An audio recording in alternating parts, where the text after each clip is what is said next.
about I would like to nourish my compassion. Yeah, to see, no, I don't like the word good and bad. I prefer like beneficial, non-beneficial, or harmful, not harmful, leading to happiness, leading to suffering, because then you bring wisdom in. If it's good and bad, it's kind of, yeah. So that would be discriminating. Yeah. Between the beneficial and it's, you know, I think this is why not so many people really practice Buddhism. Because you can't have, although there's so many lists, but then even in these lists, it's still, at one point is this, but then another point, the same thing is something different. So that makes it very complex. And really the understanding of Buddhism only comes when you practice, when you train, when you put it into practice.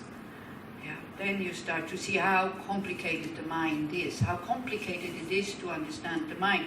Like, just an example, even the body we can cut open. If you haven't studied for years and years and years, you don't understand how the body works. Yeah? But you can see it, you can measure it, but then with the mind, we can't see it, we can't measure it, so it's even more, and it's very quick to react, the mind. Yeah? And we can fool ourselves in thinking we have a very good motivation, but no, then it's not. So then the awareness comes in by looking a bit deeper. Was it really selfless, or was it also with some kind of self-interest? And then it's okay, you know, it's okay. It's just a matter of seeing it. And then by seeing it, slowly, slowly it will transform. Don't be too harsh on yourself. Just recognizing your anger and being able, by recognizing it, not to follow it. Because then you see, it's different mind states. Either you're in your anger and you get carried away, and then speech will follow, and maybe even physical action will follow. Whereas when you take a step back, you're already out of the anger. There's still anger, but you kind of, what is operating now is awareness. So that's a neutral mind. It's just a mind that just looks. Yeah. So that's why, mindfulness, awareness, these kind of things is so important. And actually, the main reason why we suffer, why we're not happy, why we can't live that potential that we all would like to live, is because of lacking awareness.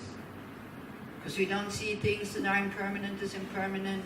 We don't see that pleasures don't lead to happiness, they actually lead to kind of dissatisfaction. We think that there is a self that we need to defend, and all this. So we don't see how harmful anger is once it's up, once it's gone, or when it's directed against us. Then we see how harmful and how hurtful it is. But when it goes this way, we don't notice. Then I'm right. Anger is very righteous. Usually people ask me, what about righteous anger? Every anger is righteous. Every anger thinks, I have a right to be angry. Every anger. Yeah. So what about that? There's no such thing. But then also we will come to anger and we'll take it apart. Because not everything is anger, what you think is anger. Okay, another group? No? Okay, good. Thank you very much. So tomorrow you'll do the same thing, because it's quite helpful also to share these things. What you come up with in your discussion groups.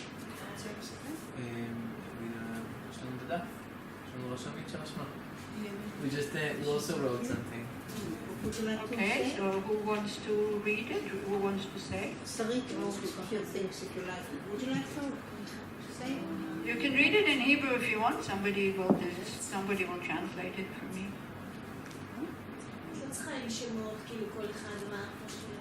We had a lot of opinions. Okay, so give me some.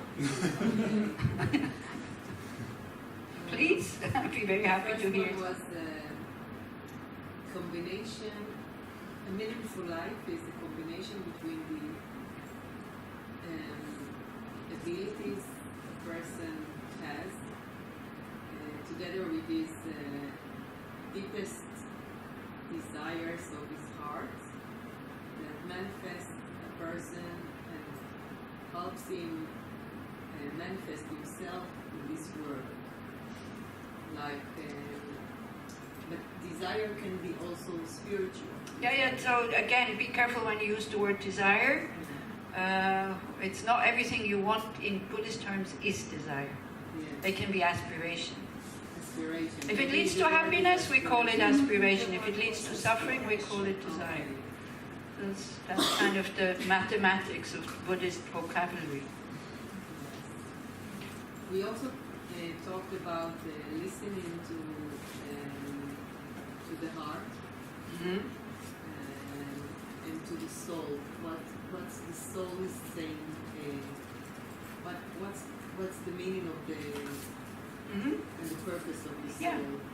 To look inside, whatever you call inside, to your And- deepest wishes, kind of the yearning that we have, the pulling that we have when we're very quiet. Yeah. So, you know, see, like when we are asking you to be silent, silence is not nothing. Silence has a lot of answers. So, okay, You want another one? yeah. We talked about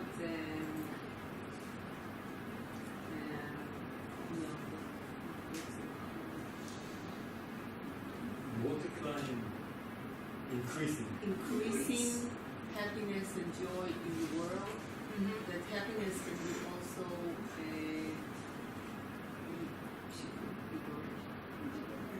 liberation from suffering, Yeah.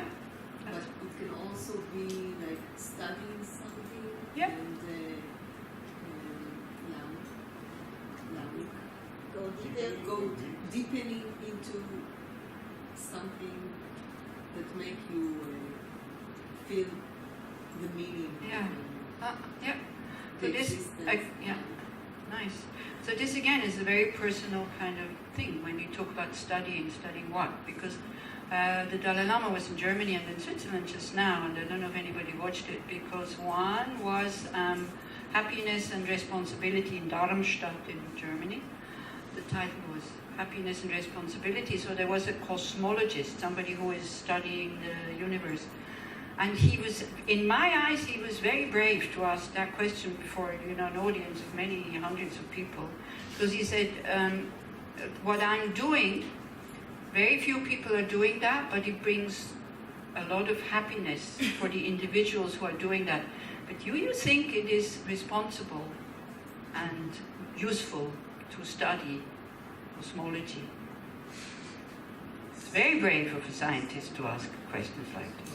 So His Holiness said, well, again, it depends on your motivation, but no, actually, yeah, it's like, because if you want happiness, you have, as long as you can study, it makes you happy, but then when you're older and you can't study anymore, yeah, so it's, like he said, like at the beginning of the 20th century, like a lot of study, and since then, not just 20th century, a lot of study went like outside things, material things you can measure and see and taste and all this science, yeah, it's all about physics, it's all about something that you can touch.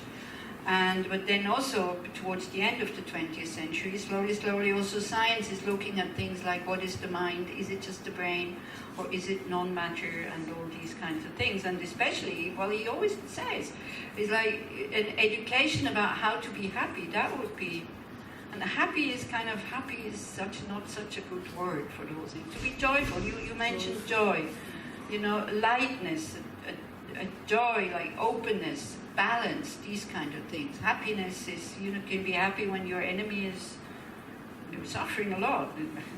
It's not that kind of happiness, that one is, but you can also be joyful.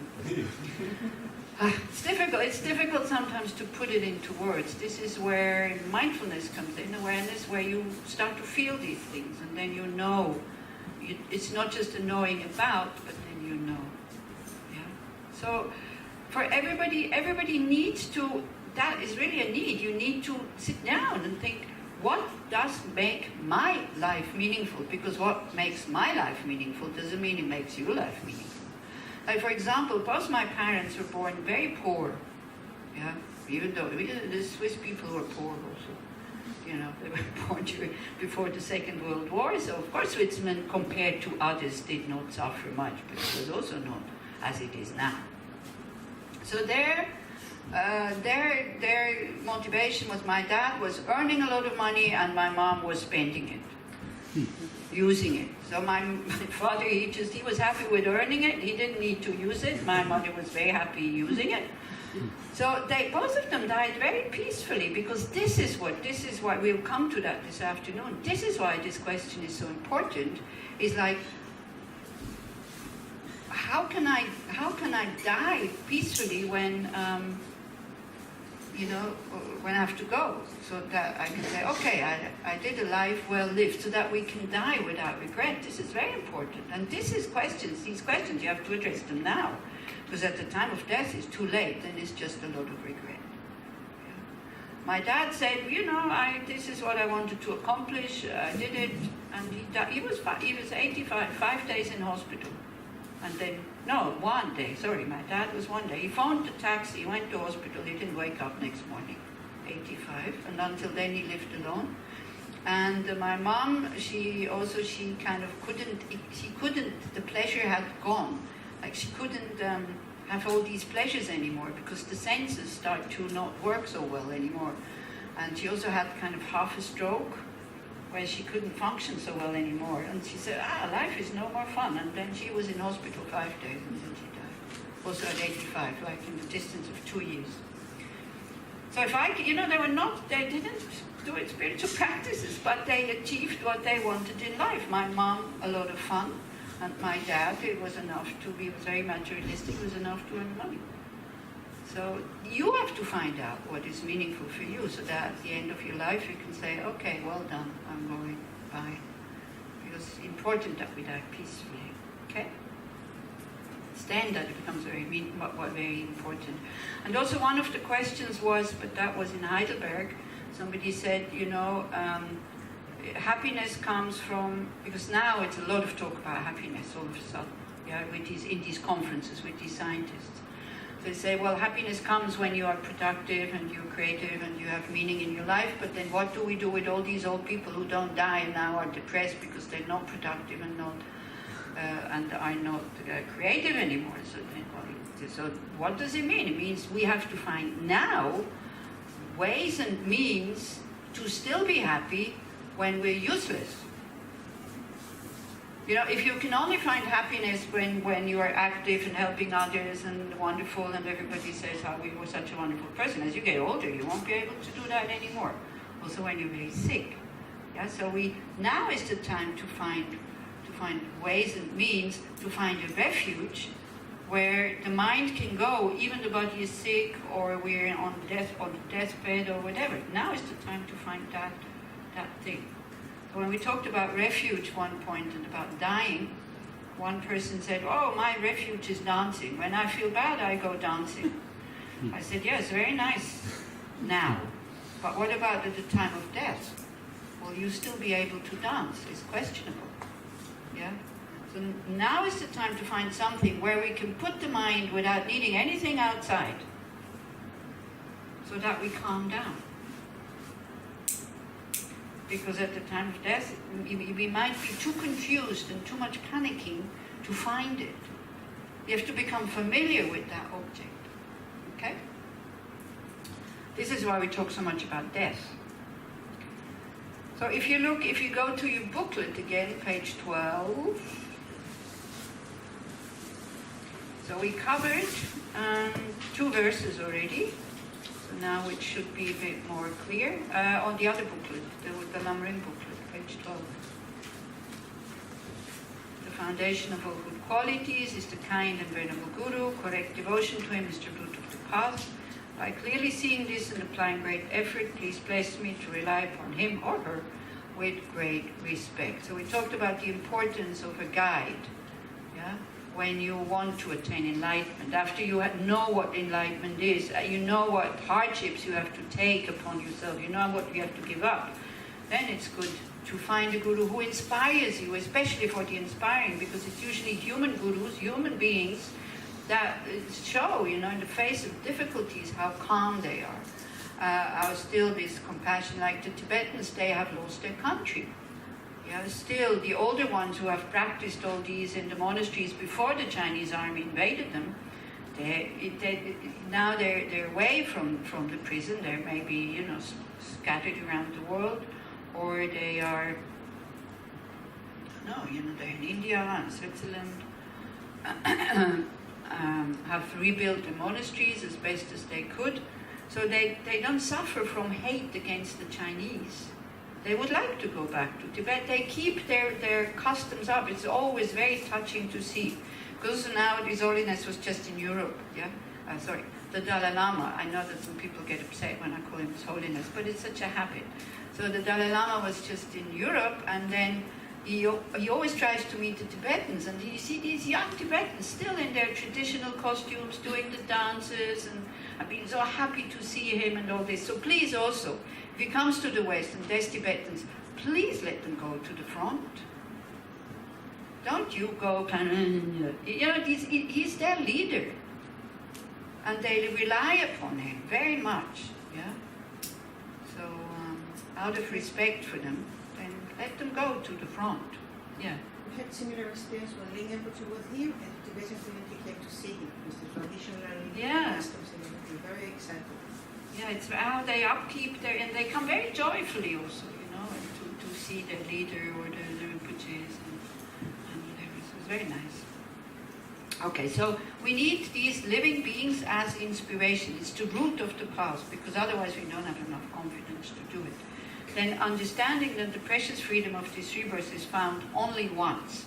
Now, it's not only found once, but we should treat it as if it is found only once. If you go like, oh, now I'm having a good time because I have the conditions, I live in a nice country, and then, I practice maybe another lifetime, well, it might be too late. We should treat it as if it is only once. Yeah? Like Precious Human Rebirth, they usually say, if you would be gangsters, and you would have the machine to make money, but you know that tomorrow they find out, and then the police will come, but you have it for one night. Do you think you would stop at midnight by saying, oh, I'm tired, I want to go to sleep? Huh? I don't think so. Or, if somebody gives you, I know that some people wouldn't like to go to a 5-star hotel, okay? So then you take another example, something that is expensive and you can't afford. So imagine somebody gives you a voucher for a 5-star hotel with, gym and wellness and hairdresser and boutiques and food and this and that, So it gives you a voucher to go for one weekend. It's Friday evening. No, for you Thursday. Thursday evening, you're totally tired. The first thing you would do is go to bed? No way! You would go and look what is available, you would be very happy, you would try out everything, and then when weekend is finished, you give the voucher back, you say thank you very much. Because why? Because you used it in a good way. These are a few examples how we should be joyful about the situation that we have now. Yeah. Like who will come and give you another voucher again for this 5-star hotel? Who knows? It's not such a good example if you have been inside 5-star hotel. I was invited once to I can't remember, the Imperial in Delhi. It cost $400 a night or something, by a group, because I had to give them a talk. Jokingly, I said, because usually I took my sleeping bag with me when I went somewhere, jokingly I said, do you think I should take my sleeping bag? And they all laughed. I would have been happy to have it. It was freezing cold because of the air conditioning. I couldn't sleep, but there was, towels and bathrobes and slippers, and every 5 minutes somebody comes, Madam, do you need something? It's like, yeah. And one cup of tea one pot of tea, because I didn't eat dinner at that time also, 50 rupees. As I said, I'm going to have my tea outside, I'm sorry. It's 5 rupees for a cup of tea, and it's probably better than what they serve you. So it's not such a good example, but it's, it's just, again, take it as some kind of an example. So it is found only once, so we should, by knowing its rarity and by knowing its fragility, because it can end any moment, we should use it well. It's greatly meaningful and is difficult to find again. We come to that also, we'll look at it, why it is so difficult. Please bless me to generate the mind that unceasingly, day and night, takes its essence. Day and night, what does it mean? That as a good spiritual trainee or a practitioner, you don't sleep anymore? Is that what it means? No. That means you even transform your sleep into spiritual practice. By, instead of clonking down on your cushion and thinking, oh, I'm so tired, finally I can go to sleep. So then you think, I'm going to sleep so that tomorrow I'll be rested and I will not be nervous and restless and maybe hurt somebody or get on other people's nerves. Or at least they will not get on my nerves when you're so narrow inside, when you're not rested. Also, the Dalai Lama at one point, he said, if we want to have a happier society, people have to learn to sleep more. Because he could see that, he said that in the West, that we're all too much. We do too much. We're too tired. Our lives are too full. And then on top of it, you want to kind of bring in your spiritual practices. So before you start your spiritual practice, you need to chuck something out, because otherwise you get even more stress. So it means you go to sleep, like I said yesterday, putting your head in the lap of the Buddha, for example, reminding yourself, oh, what a nice day, well spent. Or if the day was not well spent, you think, okay, tomorrow I'll be more careful. Without beating yourself up, just making the motivation, tomorrow I'll be more careful. Today is finished, there's nothing I can do about it, I can regret, it's good enough, no shame, no guilt, none of this. I'll do better tomorrow. And then if not, then again the same thing. Or, we will do a purification meditation tomorrow also. You purify before you go to sleep when you see that you've done something harmful. And you again regenerate the good motivation, how you want to spend your life. So this is like, then also the sleep becomes very meaningful.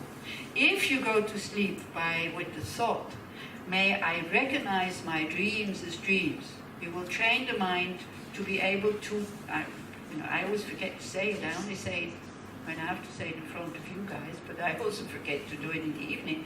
But there is a practice which is called dream yoga.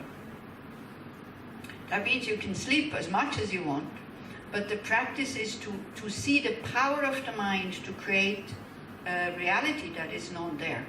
Totally depending on the mind and on your previous experiences, of course. But while it is happening, nothing is there.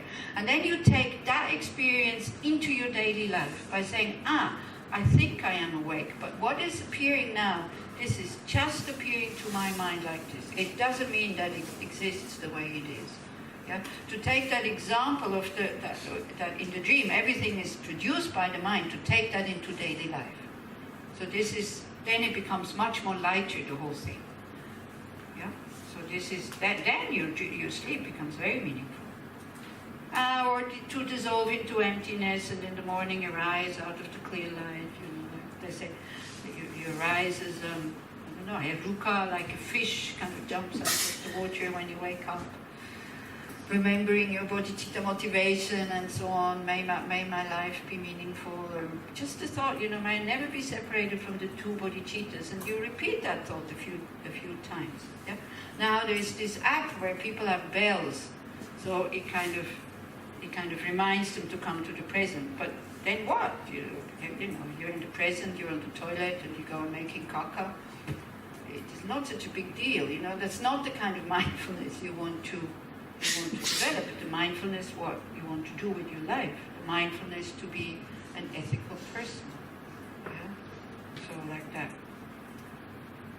That is taking its essence day and night. Like as Juan said, to be aware of our anger that creates negative imprints, and to apply the antidotes, not just to let them take over, to do something about them, but you need to be skillful with these things, because otherwise you develop more neuroses. Also, a good word for afflictive emotions is a neurosis. Yeah, because it creates a reality that is not true. It exaggerates. Okay.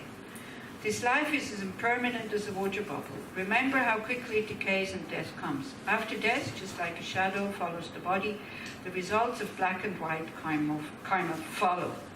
So we'll do the first two lines this afternoon. So this morning we discovered, I hope everybody discovered, you have the conditions in order for you to decide that I want to have a meaningful life. For you, at the moment, you have the conditions that this is possible. Yes or no? Everybody. Yeah. If you think no, then you need to see, okay, what is missing? Either you let go of this wish to have a meaningful life, and then you just do whatever you want, so at least you have some kind of relaxed mind. Or if you do want to have a meaningful life, then it's good to see, okay, what is missing?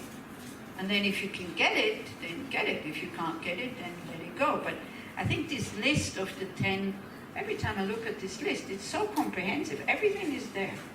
Really. Everything we need is there. And especially if you want to practice the Buddhist path, it's also there. Instructions are there. Buddha has appeared. He has taught.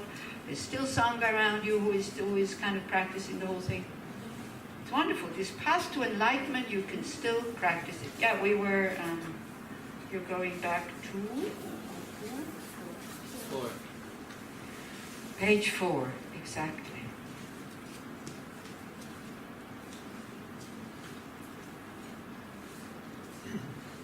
Okay? So then we're happy about this. But in order to use it well, we need the next step. The next step is to become really aware that it will not last. Yeah? So this is now, we go to the 9-point death meditation. So now, this is quite easy to talking about death when nobody in your vicinity has died, and when you don't have a sickness where you think, oh, I'm not sure if I survive it. We all have a sickness that we won't survive, by the way. We will all die. We're all dieable. And this is what we forget. We put ourselves into the category of the living, and those people who have a diagnosis by the doctor, I'm sorry, we can't do anything for you. You have 2 months to live. We put them in the category of the dying. We're all in the same category. We are all dying. We are all every day going towards death. Yeah. We don't need to make this distinction there. There we don't need, we're not different. It's just that they know it, so maybe they have a better chance to prepare than us. Because when somebody has this thing from the doctor and saying, sorry, we can't help you, it can be life-changing, like this, spontaneously, and all of a sudden they go very spontaneously towards priorities. If you remember, the messages that people the last messages people gave in the Twin Towers, when they were still able to phone, but they knew that they would die in a few minutes. What did they say?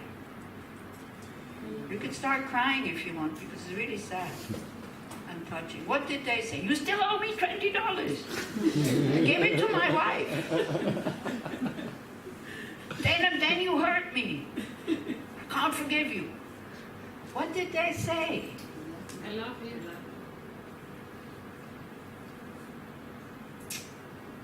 Yeah. This will be important at the end of your life, to have somebody that you can say that to, because then you calm down. You're sad that you have to go, but there's no panic, because you're you're not so much concentrated on, I have to go. You're concentrated on the other person. I love you. You're in your mental state of love, which is very spacious. And seemingly we know that spontaneously when the moment comes. Why do we forget it during the day? From time to time to say, it's so nice that you're in my life. I appreciate you so much. Yeah? Why do we forget it? Again, don't go and say, 5 minutes, people might think you're loopy. But you can think it, looking at somebody and saying, I'm so happy that you're here. Yeah? We don't need to say it, but if you think it, immediately you calm down. And the space is there and the love is there. We have so many things to make our life relaxed and meaningful. But if we constantly concentrate on what they're not giving us, then of course the mind becomes very narrow and we get upset and angry and we want them to change and all these kind of things. Yeah? Okay. So knowing that we will die, this is why, because we don't know, we think we know, but we don't. This is why we have to train to become